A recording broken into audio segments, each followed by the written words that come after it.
Hi, I'm Mark Sipp from Crocker Farm Auction. I'm here to discuss a nice selection of Great Road pottery from Southwest Virginia and Eastern Tennessee that we'll be selling in our March 1st auction. One piece it's selling is one of the classically decorated jars, probably by the Kane Pottery in Sullivan County, Tennessee. Very distinctive stripe decoration throughout. You see these haphazard manganese stripes, very, very cool. And the surface is covered in a clear lead glaze.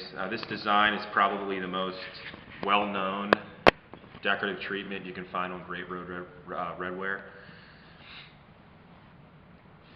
The Canes also produce some darker glazed pottery, more simply glazed pottery, and this pitcher and bowl were, according to family history, used by a young girl in the Kane family of potters from Sullivan County. It's a recently discovered grouping.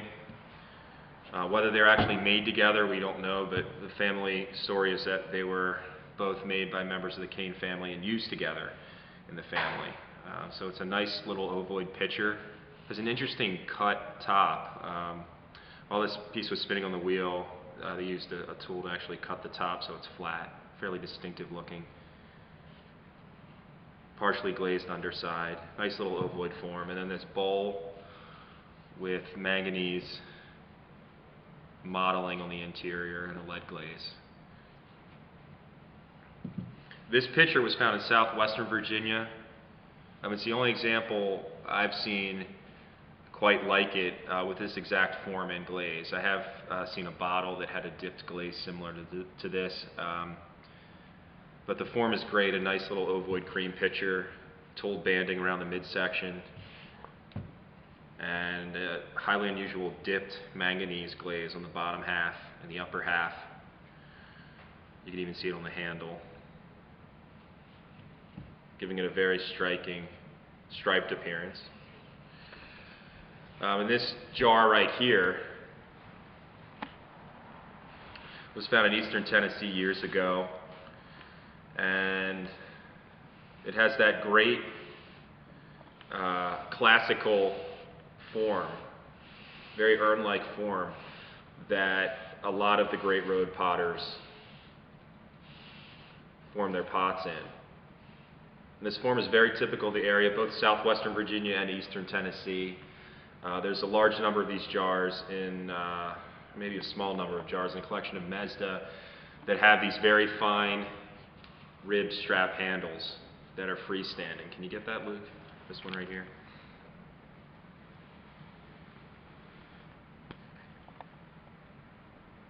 With depressed terminals. And they attribute these jars to possibly Wythe County, Virginia. But some are found in Virginia and some are found in Tennessee. This has a fantastic copper glaze. In American redware, the copper glaze is the Cadillac of glazes. People really love it. It's very rare. Not only is it rare, it's also visually appealing. And this piece is dunked entirely in a dark copper glaze, and you can see at the bottom where there was a lighter dip. They may have dunked it twice or something, or maybe it just kind of streaked down there. And you have this nice lime green right here at the base, leading to a darker green. And the interior has a real nice bright lime green glaze. Can you see that at all, Luke? I don't know if you can get that in there. But another thing interesting about this jar is the size. The size is a little bit larger than a lot of these handled jars that you find from the Great Road area.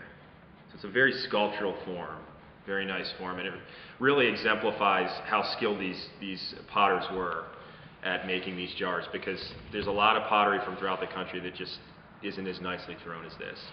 So the glazed surface survives in excellent condition. It does have a restored patch right here from a long time ago. We're very excited to offer all these pieces in our March 1st auction.